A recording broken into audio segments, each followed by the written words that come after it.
Hello everyone, welcome to the selection class. तो पहला question आपके स्क्रीन के ऊपर है, रेक्टेंगल ABCD जिसका एरिया 192 है, फिगर में दे रखा है। O is any random point you can see in the figure as well on the diagonal BD such that DO और OB का रेशो 4:√3 दे रखा है आपको।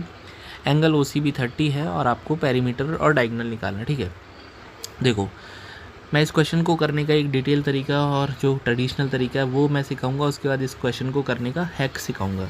तो पहले एक दो कंसेप्ट सिखाता हूँ जो यहाँ पे यूज़ हो सकते हैं। ठीक है, पहले कंसेप्ट क्या है कि अगर आपके पास एक ट्राइंगल है ABC, इसमें एंगल थीटा है ये और इसके अगल बगल की साइड है B, तो एरिया निकालने का फॉर्मूला होता है हाफ AB साइन थीटा। पहली बात ये आपको ट्राइंगल का एरिया पता होना चाहिए, ऐसे निकालते हैं ट्रेडिशनली।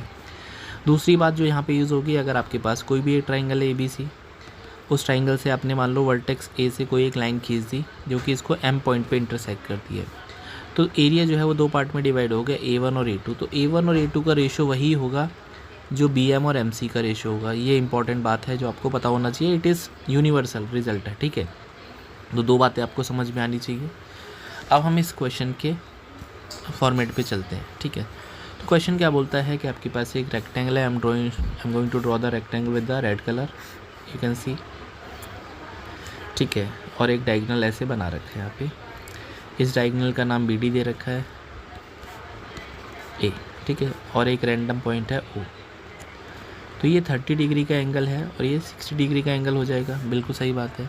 अब मेरी बात को समझो, अगर मैं आपसे बोलता हूँ इस साइड लेंथ को L मान लेते हैं, ब्रेथ को भी मान लेते हैं।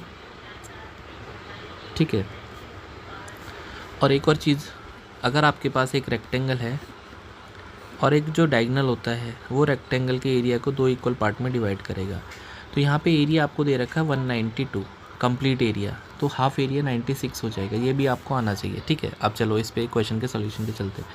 तो मैं OC साइड लेंथ को M मान लेता हूँ। तो अगर मैं आपसे बोलता हूँ एरिया ट्राइंगल DOC और एरिया ट्राइंगल BOC, इनका रेशो कितना होगा? अभी मैंने बताया जिस रेशो में बेस डिवाइड होगा उसी में एरिया डिवाइड हो जाएगा, मतलब ये हो जाएगा DO और OB के रेशो में। तो DO आपको 4K दे रखा, फॉर एग्जांपल 4K, और ये दे रखा आपको √3K। रेशो है, आप कोई भी एक वेरिएबल अज्यूम कर सकते हैं, तो K का वैसे कोई वैल्यू रहेगा नहीं यहाँ पे। तो एरिया निकालने का क्या फॉर्मूला बताया मैंने, half AB sine theta. Half हम बात करेंगे 60 के अगल बगल की साइड है, 60 ये L है और M है, तो यहाँ पे L into M sine 60। Is it clear? Now half BOC को देखेंगे, इसके अगल बगल में 30 के एडजेसेंट साइड्स हैं M और B, तो this will be M into B into sine 30।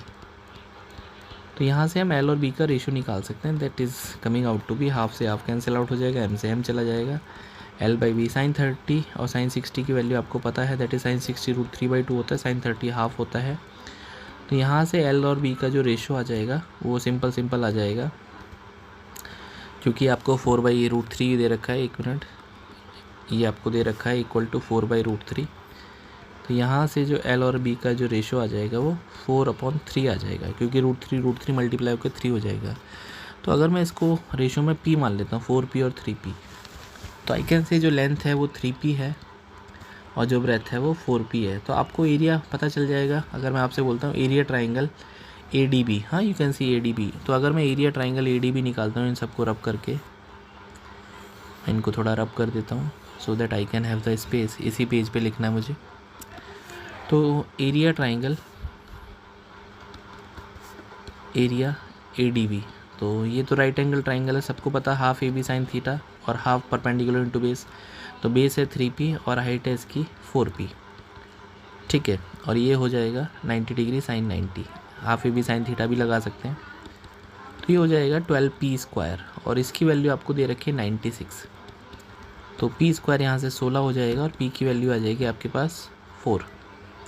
तो जैसे ही P4 आ गया तो जो लेंथ बनेगी वो 4 इंटू P दैट इज़ 16 बन जाएगी, जो ब्रेथ बनेगी 3 इंटू P दैट इज़ 12 बन जाएगी। इसका मतलब लेंथ जो है वो 16 है और ब्रेथ जो है वो 12 है। ठीक है, तो पेरीमीटर का फॉर्मूला बड़ा सिंपल हो गया कि भैया ये 16 लेंथ है और 12 आपके पास इसकी ब्रेथ आ गई, तो 16 दूनी 32 और 24 56, तो पेरीमीटर जो है वो 56 हो जाएगा। तो ये ऑप्शन कैंसिल आउट हो जाएंगे, तो या तो A आएगा या तो C आएगा। ठीक है, अच्छा एक और चीज़ नोटिस करने वाली है, डायगोनल निकालना है। अगर आपके पास एक राइट ट्राइंगल है और इसकी एक साइड 12 है, एक साइड 16 है, तो डायगोनल हमेशा कितना होगा बाय द पाइथागोरस थ्योरम 20।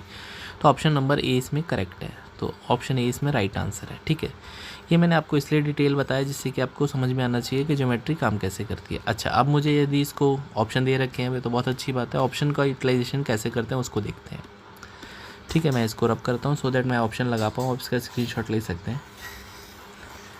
तो अगर हम ऑप्शन की बात करते हैं, देखो हम ऑप्शन पे थोड़ा वर्कआउट करते हैं,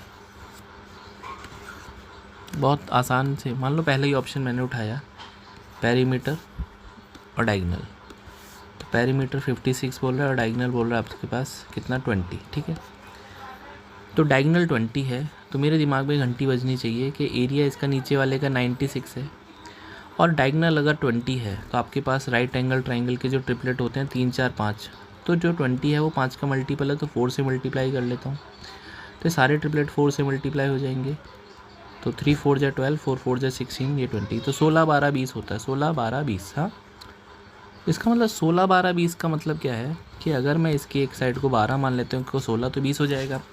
अगर मैं इसका एरिया निकालता हूँ हाफ इंटू 16 इंटू 12, तो 96 सेंटीमीटर स्क्वायर आ गया। इसका मतलब मेरा जो आंसर है वो परफेक्टली फिट हो गया, तो पहला ऑप्शन ही करेक्ट है। ठीक है, तो बट कभी कभी क्या होता है कि जो चीज़ें हैं वो डायरेक्टली ऑप्शन में नहीं मिलती हैं, इसलिए मैंने आपको पहले वाली तरीका बताया था डिटेल सॉल्यूशन।